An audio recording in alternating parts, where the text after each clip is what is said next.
Hello and welcome back. I'm still Gamatron. This is still 1943 Battle of Midway. Alright. After that last mission, they're going to throw a little more simplistic one at us. This one is also chock full of power-ups to kind of help us rebuild in case we took a lot of damage or happened to use up a lot of our special weapon ability. So, the special weapon abilities and the attribute system in general makes this, I like to think, a little bit more of a thinking man's shoot 'em up. You really have to balance between all of the attributes and know somewhat in advance, or know how to predict what you will need next.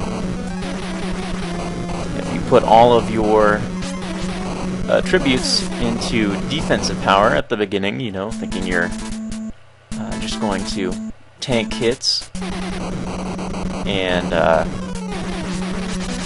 rely on the defensive power to protect you, that's not really going to work because, again, as I've stated, your pool of health won't be large enough to actually make that an effective tactic. You kind of have to balance between the both. If you don't put enough points into offensive power, it's going to take much, much longer to destroy bosses. And that's going to count down, you know, your energy, and your special weapon timer is going to be ticking down that entire time. So you may not be able to beat the boss because you'll be so low on energy and special weapon ability, you're just going to run out.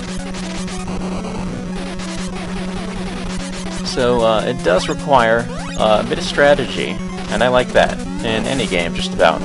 I've never done too well at shooters that just relied on straight-up reflexes and essentially just rote memorization of all enemy patterns. Well, there's some games like that I really enjoy. Linehander kind of comes to mind. One of my favorite games, probably my favorite shooter of all time.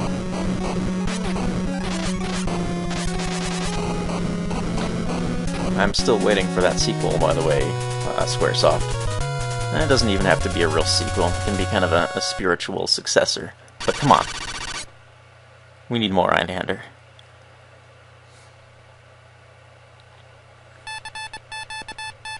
Mission 12. I think in this mission, remember that power-up I missed way back when that I was talking about?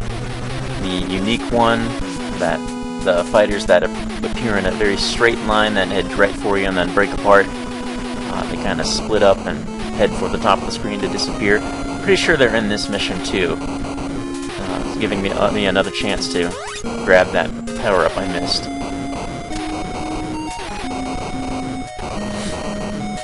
It's either this one or the next.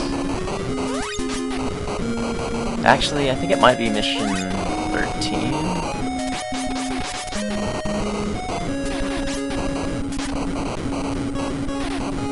Anyway, damn it, I'm taking a lot of hits.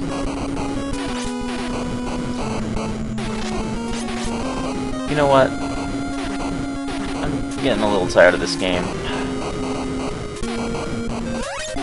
Go ahead, just, you win, game. You win. Go ahead, kill me. I don't care anymore. This game's too hard. I'm tired of playing. I had to restart this game so many goddamn times. Fuck it. I'm done.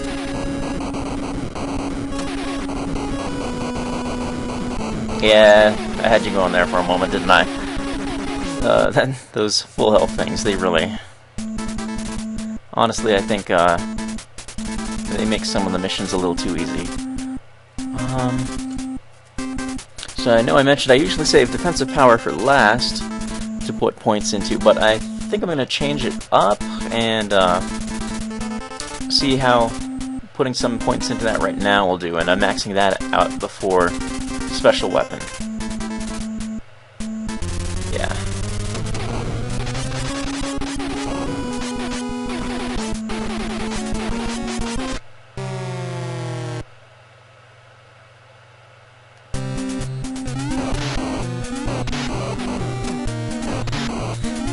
So there's not really one tactic to winning the game, or one strategy. You can do all sorts of things. I know my brother, when he played this game, he was more of the put points into special weapon, not the time limit, but special weapon, and I'm trying to remember if he preferred defensive or offensive. I think he preferred offensive power, and used one of the later weapons in the game, or one of the later skill point weapons you could get. This kind of a really powerful double shot, and just tried to out-aggress enemy bosses and things like that.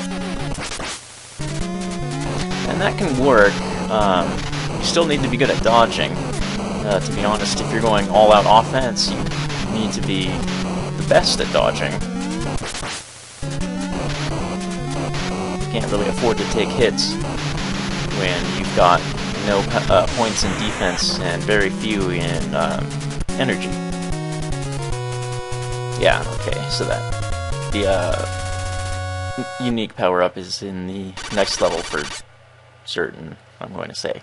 If it's not, feel free to call me a liar.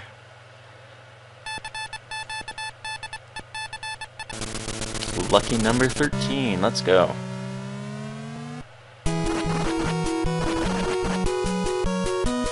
Pew pew.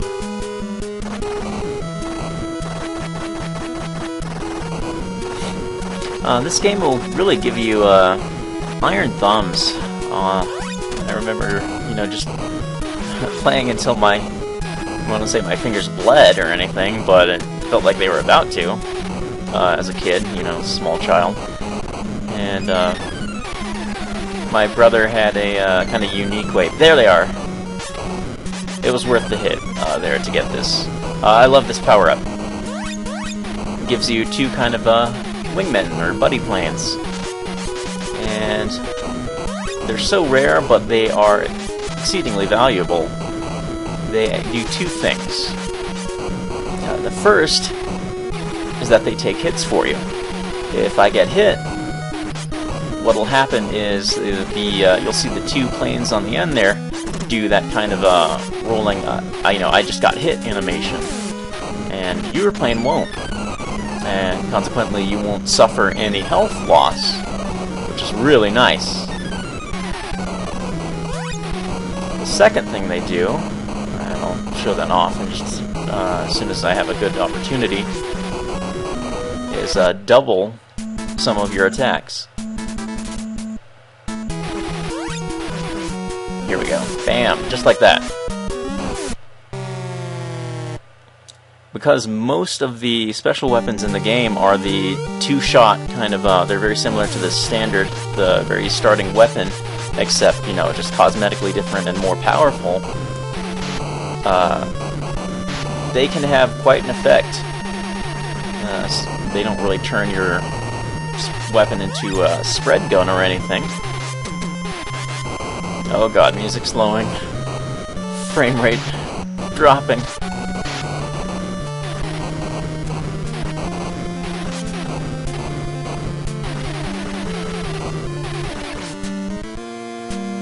Oh, almost, as I was saying, the kind of iron thumb that you get from playing this game, it's stuck with me more or less today. For those of you who have played the Metal Gear Solid games, like the torture sequences where you have to mash the button as rapidly as you can to keep up your life sequence, and on the harder difficulties, that's quite a challenge. I never really found those sections too particularly difficult, because I spent lots of time playing games like this, where you're just mashing buttons continuously.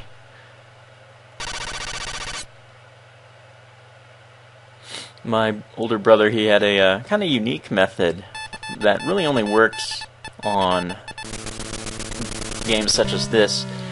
He would set the controller pad on a surface, like a table or even the floor, and he would use his index fingers to move, essentially. move and shoot.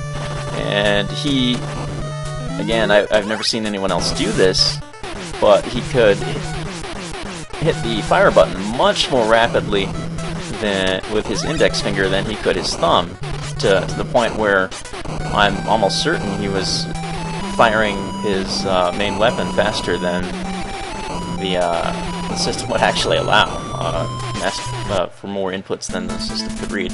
I don't know if that's true or not, but that's kind of what it seemed like. It was certainly machine gun-like.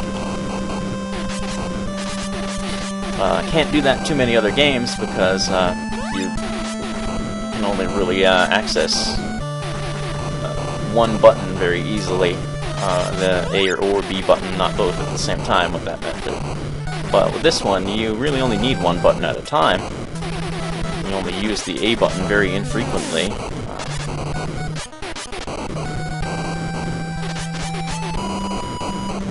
So this is another Ayako fight. You might be wondering how many of those they have squared away. Or squirreled away, I should say. A lot, I guess.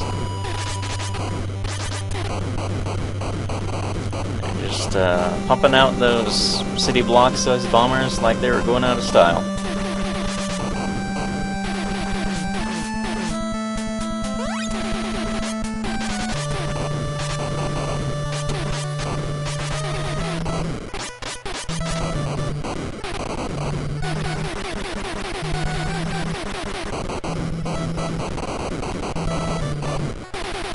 Dang it.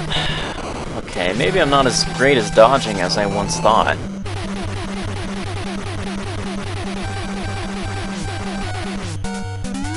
Here it is, Ayako 3. Nice gray or silver color, I guess. Maybe it's supposed to be white even, I don't really know.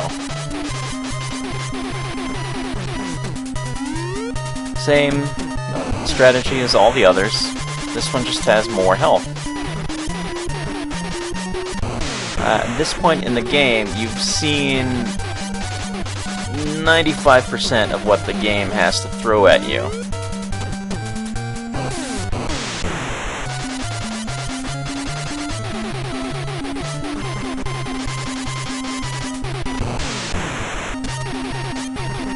As we get further in, these boss battles start becoming slightly more battles of attrition. There we go.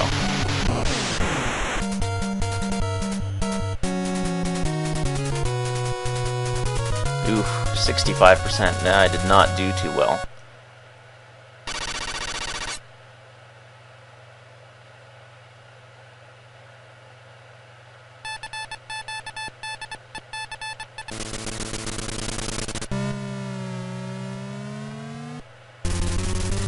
Wish I still had my buddies with me.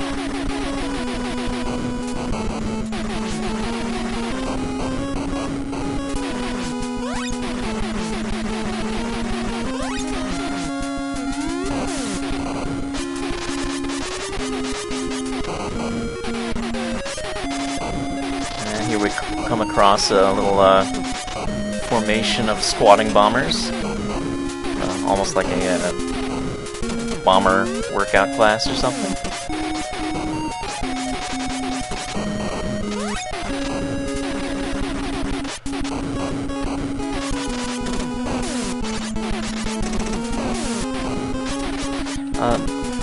So I forgot to point out exactly when I broke 1,000,000 points. I'm not actually sure when that happened. Just noticed it now. But points, I don't believe, do anything. You know how some games grant you an extra life once you attain so many points? This game, they don't really matter. They're just high score. Again, a lot of arcade games, arcade ports, that's all they were for, is to get your name up there. And developers didn't add anything when they ported it over to the NES. Another point to defensive power.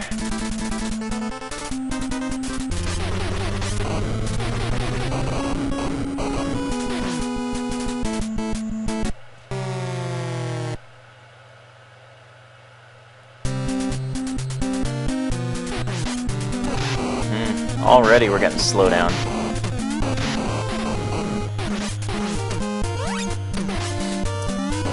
Oh, no.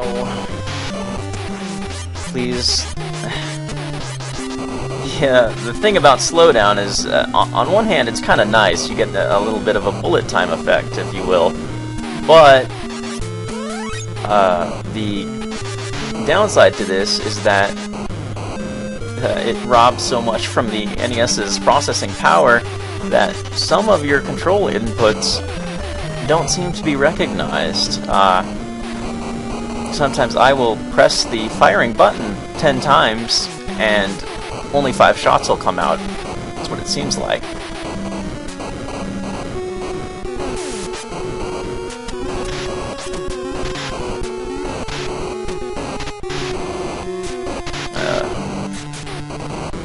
The sprite flicker is also pretty bad, although I don't know how well that comes through in the videos.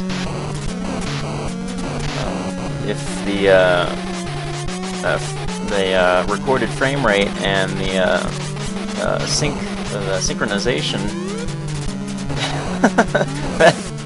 that turret it turned to follow me, and then once I got back around to the front, it was like, oh fuck, no, he's going the other way.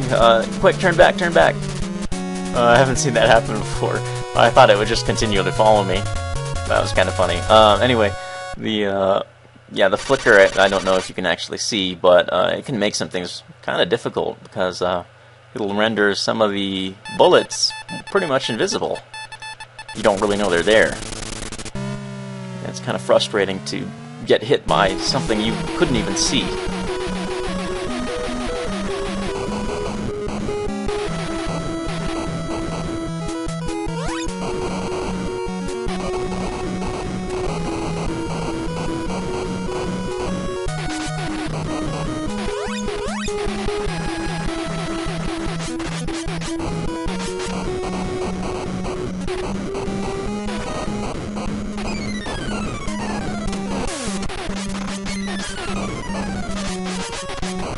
This is probably going to be a bit longer of a video. This is Mission 16. We're fighting the Totaku. If you were able to watch the intro video, or not intro video, the demo screen, unfortunately I didn't put that up. I might go back to do that. The Totaku is our main goal, our end confrontation. So we're almost there.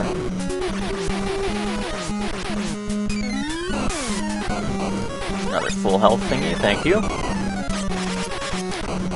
You know, I just realized something. All of the enemy planes, really, are green. They only use that kind of disgusting salmon color. I really wish they would have picked a different color for our plane. And the planes that drop power-ups. Maybe they're on our side? Are they supposed to be our planes? I'm just shooting them down because they're like, oh hey, we're here to give you some power-ups and help you along a little bit. And we're here to sacrifice ourselves for your efforts. Because that'd be kind of sad. I'm really hoping that's not the case.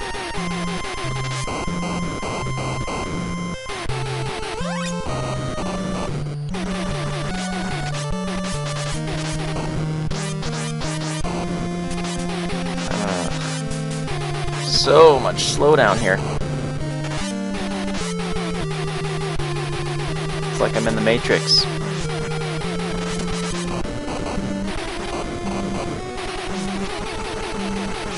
So here it is, the Totaku. It has the most powerful cannons in the game, from what I recall. Starting out, if you were not to put any points into defensive power, I believe one hit from those will take off roughly 40 or 50 energy.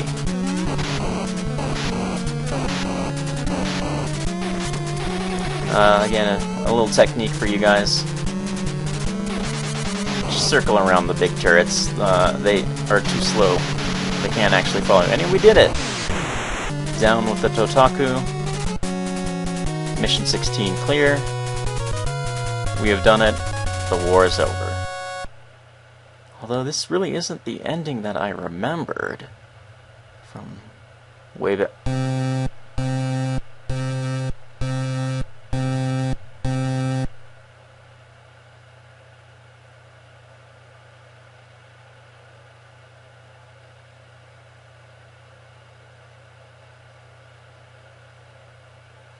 What? What?